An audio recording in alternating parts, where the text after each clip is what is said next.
Okay, so we set this to the right cylinder width, and your machine is maybe 430 in this example.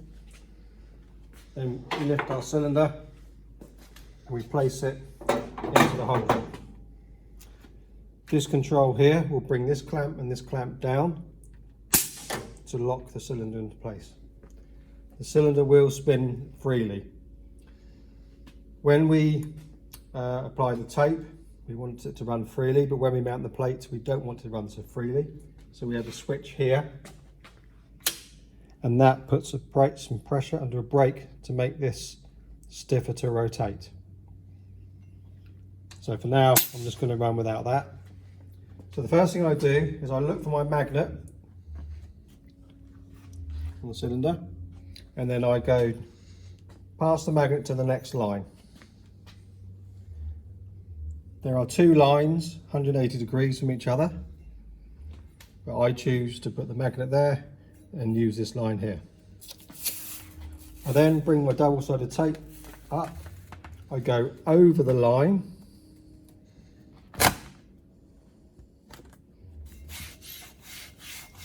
rub it down, and then with the knife I very carefully go through the scribe line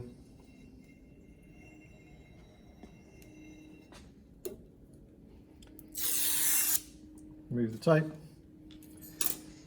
and then I make sure the tape is fully applied, removing any potential air bubbles till you get to the end. Then I'll just use my thumb to place it down to try and get an idea where the join is.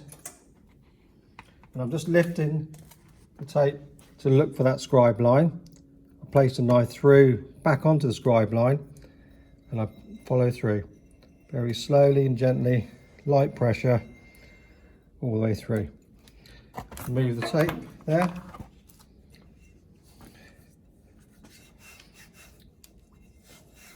And if the tape is slightly too wide, there's another line, score line a few millimeters in.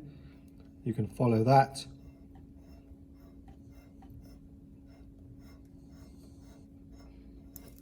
And then we'll remove that. So that moves the edge. The other side's not too bad, so we can stay with that for now. All right, just make sure it's all down. And then we remove the backing liner. Next stage is to position the magnet to the top, and now we will apply our brake here so that it's not moving around so much. What we do is we slide the camera along and we look for the magnet. And these are locks here, so we can position the magnet within that circle or just below this one here, because that's the magnet. And then we bring our piece over to here and we lock that on, because what we're going to do is every time we mount a plate, we move from this cylinder position, looking at the magnet, to where the plate's going to be. So we then move that across. So we don't want to move the cylinder at this stage.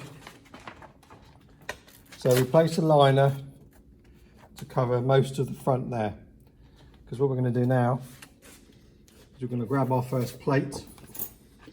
We're going to place it in to the clamp system, and then we're going to look up here.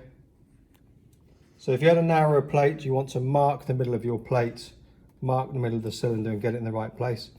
But this is almost full width, so we should be okay. So we're looking for the middle crosshair, roughly there, okay? And then we'll move the camera roughly to the right position alongside it. And then down here we have a clamp. So we hit the clamp and this will come down. I'll just do that again. So it comes down. Right, so we're not quite in position there. So in this clamp's position and having the liner here, the plate can slide around. So we have a control here and here, which will swing the plate around. This one here, once it's square, can move it from side to side. So what I'm normally looking for is this line here, I like to put it underneath here and alongside there. Same on both sides. So what I'm doing is I'm just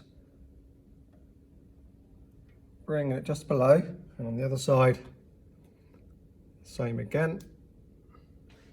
And I'm just going to move the camera over just a little bit, and I'm going to lock that in position and adjust the other one. So lock that position. So the cameras are now set in their correct position. So now we lift the plate, remove the liner, and carefully lay the plate down. We then use a roller similar to this, from the center going outwards. We move in the air, place underneath. Okay, and then we just hit that first part there, and that releases the clamp. I only do this when you've got the majority of the plate mounted. And then we go from the center outwards again.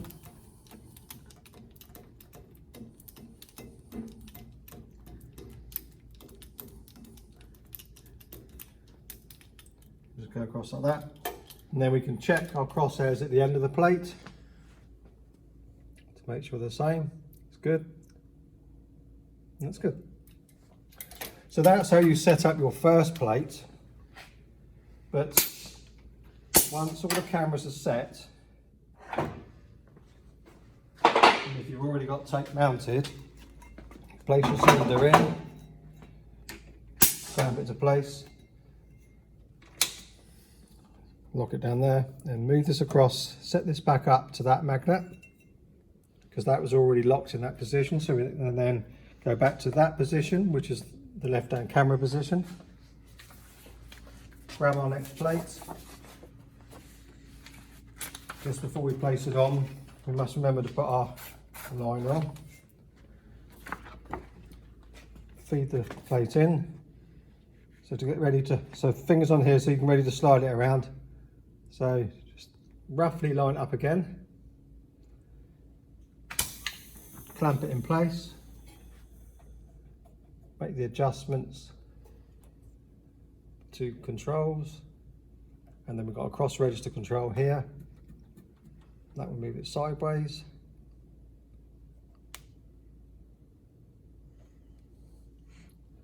And then we lift our plate again, lay it down, and carry on. So once you've got the cameras, this camera never needs to move once you've set it for this job. This one moves from the left-hand crosshair or bearer back to the magnet. You've always got to make sure what we're aiming for is repeatability of putting the plate on the cylinder in the same place relative to the magnet, because the machine will pick up the magnet and position that cylinder on the pre-registered position and homing.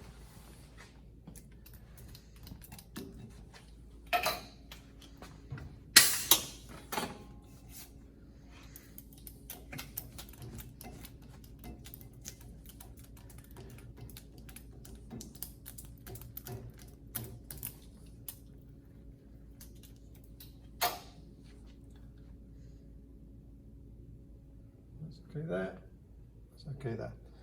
So if you're changing cylinder sizes, you would need to lift this up. So this handle here, you put it towards you, you will lift it up. It will go out of focus because the cylinder is further away, but when you put in a bigger cylinder, you adjust this lever until you get your focus, and then you carry on exactly the same as what I've done there. That demonstrates our new easy mount system and how to mount plates accurately for our FL3 and FL5 machines.